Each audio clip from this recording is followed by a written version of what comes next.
Tu, tu, tu, tu, tu, tu, tu, tu. America,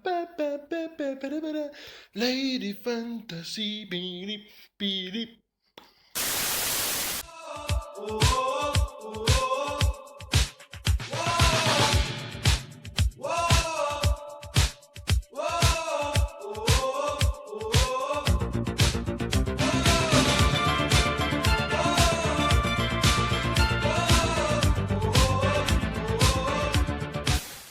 Friend, if you don't speak Spanish, this video has English subtitles. Activate them.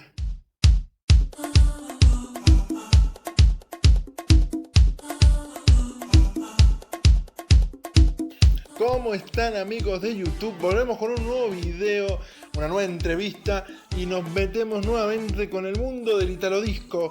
Hoy entrevistamos a Ennio Tricomi, una persona fundamental en el mundo del Italo Disco, creadora de proyectos como Cruising Gang y Max Him. Así que si te gusta el Italo Disco, esta entrevista no te la podés perder. Como te venía mencionando, hoy vamos a entrevistar a Ennio Tricomi. Las respuestas que él me estuvo brindando en video están en italiano, así que te recomiendo que actives los subtítulos en español si no manejas bien el italiano, así no te perdés nada de la entrevista. Él nos va a estar hablando sobre sus inicios en el mundo de la música, cómo surgen Max Him, Cruising Gang, dos proyectos fundamentales del Italo Disco, Max Him también considerado High Energy en México y demás. Así que va a estar súper genial esta entrevista. Aparte de eso, le hemos pedido opiniones sobre el mundo de la música, cuestiones del Italo Disco y demás. Así que esta entrevista te va a súper interesar si el Italo Disco es lo tuyo. Así que empecemos directamente con la entrevista.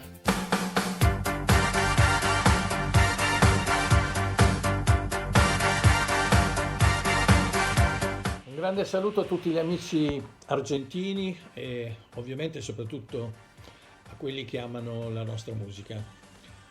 Sono felice di essere con voi, di fare due chiacchiere con voi. Ho iniziato come tanti, penso come tantissimi, suonando nei gruppi, nelle piccole band di provincia. Poi finalmente una band in cui suonavo ha avuto un successo nazionale e da lì praticamente abbiamo conosciuto il grande business discografico. Il passo è breve, nel senso che diventi poi organizzatore di eventi, lavori con delle grosse organizzazioni, quindi e passare alla produzione discografica è stato un attimo. Ho lavorato per diversi anni con delle grandi etichette e label discografiche fino al giorno in cui nei primi anni 80 ho fondato la Cruising Records. Questo è successo nell'aprile del 1983, però ovviamente erano già 3 o 4 anni che c'era questo pallino, questa voglia di creare questa etichetta e mettersi a fare delle cose che volevi fare solo tu e i tuoi colleghi musicisti. Questo è il grande passo. I grandi progetti musicali nascono per scrivere musica, per fare musica con altri musicisti che poi diventano amici, vuol dire cercare il confronto. La musica come l'ho vissuta io è un confronto di idee, un confronto di sensazioni, di gusti, di emozioni. E, diciamo che devi superare il momento della solitudine, quando magari ti viene l'idea, no? Però sei da solo. Ecco, quell'idea è bello trasferirla ai tuoi colleghi e con loro far nascere il progetto. Cruising Gang nasce perché quel tipo di musica secondo noi si sposava benissimo con la voce femminile. Erano i tempi Donna Summer, Amy Stewart, Gloria Gaynor, quindi le grandi voci femminili, ovviamente che poi avevano delle madri ancora superiori come sappiamo. Però fondamentalmente la musica, la voce femminile ci piaceva all'interno di questo contesto musicale. E il progetto invece di Maxim è, come dire, leggermente più intimo, cioè nasce dalla nostra esperienza di ex beat, pop, rockettari, insomma un po' di esperienze varie che poi hanno portato all'uscita del primo disco, che pensate, Roadhouse Blues dei Doors, una cover in quegli anni sembrava veramente una cosa strana, particolare, e che poi invece diciamo il progetto Maxim ha approdato nelle tematiche della dance internazionale, con brani come Japanese Girl, No Escape, Lady Fantasy, insomma tutto quello che è successo immediatamente dopo. La musica disco ha perso popolarità probabilmente come attualità, ma è sempre rimasta. È sempre rimasta, diciamo che ha dovuto lottare contro le grandi sette sorelle, contro la grande industria discografica, che a un certo punto voleva il monopolio della musica internazionale. Noi italiani potevamo fare solo cantautori o cantautorato, secondo la filosofia della grande discografia internazionale. E quindi quando nasce un fenomeno che supera i confini, tutto questo crea un po' di scompensi e di disequilibri. È stato un momento difficile, perché portare avanti certe idee non era semplice, anzi era complicato. Però alla fine abbiamo vinto, abbiamo superato i confini, siamo andati oltre l'Europa, in tutto il mondo, e credo che quel tipo di produzione sia stato, penso, l'unico fenomeno italiano che è riuscito a esplodere in tutto il mondo, a parte la musica napoletana, insomma, che quella ha altre ispirazioni. Ma tra le cose buone ci metterei che la dance è stata la colonna sonora per quel decennio che usciva dai cosiddetti anni di piombo, scopriva un po' all'inizio degli anni '80 la lieta novella tramite i grandi eroi d'oltreoceano, come al solito ovviamente. Pensiamo all'italo-americano Tony Manero, da umile garzone a grande ballerino della notte. Personaggi carismatici appunto come Donna Summer, Gloria Gaynor, gli stessi Bee Gees, che poi confermano in parte l'origine black, l'origine rhythm and blues, soul, funky della Italo disco.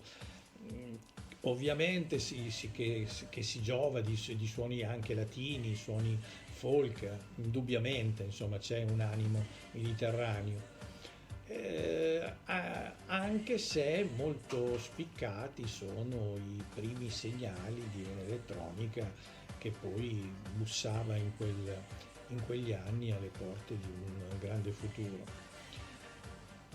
Io penso che tutto questo ha fatto sì che personaggi fino al giorno prima assolutamente anonimi potessero scalare le classifiche dei vari paesi, e questo è un fatto assolutamente positivo, che il mondo si fosse aperto a delle produzioni indipendenti, che avesse superato il problema della grande industria, e quindi l'artigiano della musica aveva possibilità di esplodere, di entrare nelle classifiche di tutto il mondo. E i fatti negativi, forse la superficialità di alcune produzioni che avevano bisogno di maggiore enfasi, di maggiori investimenti, questo sicuramente. Io credo che comunque la disco ha prodotto nell'ambiente musicale l'energia che mancava in quel periodo, e ha dato all'Italia la possibilità di fare sentire la melodia di cui siamo maestri un po' in tutto il mondo, come è stato per tantissimi anni appunto la musica napoletana, come lo è tuttora.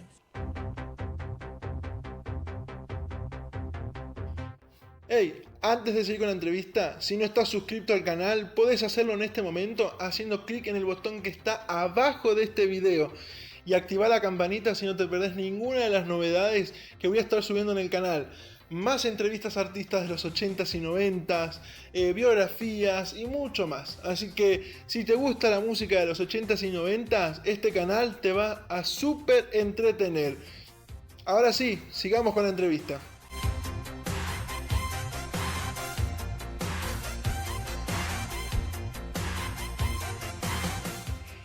non credo, guarda, non credo che ci sia musica migliore, musica peggiore. C'è la musica che ti piace e la musica che non ti piace.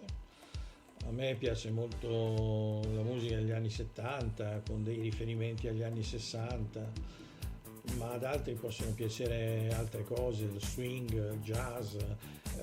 Ci sono momenti musicali bellissimi, stupendi in tutte le epoche, in tutte le realtà, come nelle stesse realtà ci sono anche dei momenti che forse invece di scrivere una canzone era meglio andare al cinema, insomma.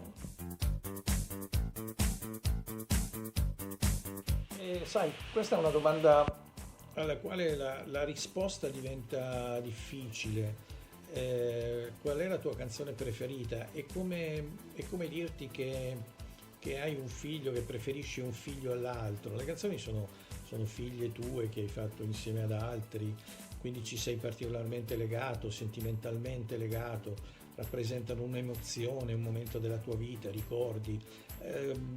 Non voglio pensare, forse sono più affezionato da un certo punto di vista alle canzoni che non hanno avuto successo rispetto a quelle che invece hanno avuto successo, perché probabilmente il mancato successo di queste è determinato più che altro da me, la colpa è mia, perché non ho saputo dargli quel tocco giusto, quella produzione giusta, quella distribuzione giusta, quella genialità che magari era dentro la canzone, però non è riuscita a trasformarsi in successo per qualche mancanza, per qualche errore fatto strada facendo.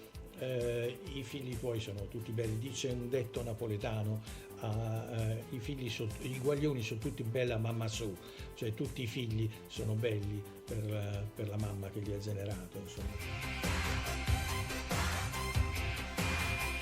Della Italo Disco sono i nostri amici più cari, ce li abbiamo in tutto il mondo, parlano varie lingue e hanno trasformato la dance italiana, la dance internazionale, l'hanno trasformata in un linguaggio universale, e grazie al fatto che abbiamo amici e fans di questa musica dal Giappone agli Stati Uniti all'Argentina, insomma in tutto il mondo, questo significa che abbiamo lasciato qualcosa di bello, di importante, e noi non finiremo mai di ringraziarli, perché è grazie a loro che abbiamo goduto di queste bellissime melodie che sono arrivate in qualunque parte del mondo. Di questo saremo eternamente grati a tutti quelli che amano la Italo Disco, a tutti quelli che amano la dance, e saluto in questo momento in particolare gli amici argentini, in questo momento un po' triste, un po' difficile, un momento che avremmo sinceramente preferito fare a meno. Il ricordo degli anni '80 e della musica felice di quegli anni forse potrebbe aprirci un mondo migliore, darci la voglia di ricominciare a vivere esperienze più serene, più tranquille per tutti. Io vi auguro un futuro migliore, davvero, a tutti quanti. Ciao, grazie.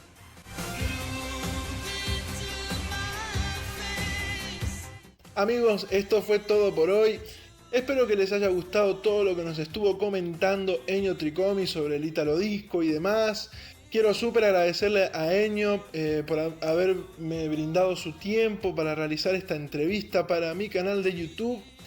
Déjame en comentarios qué te pareció la entrevista, qué canciones te gustan de Max Heem. Obviamente Lady Fantasy es un gran hit.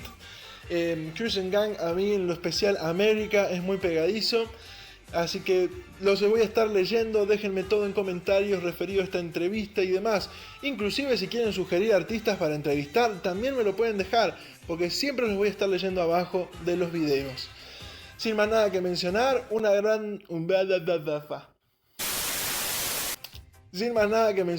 abrazo grande a todos los fans de la música de los 80s y 90s y nos vemos en un próximo video. Chau chau.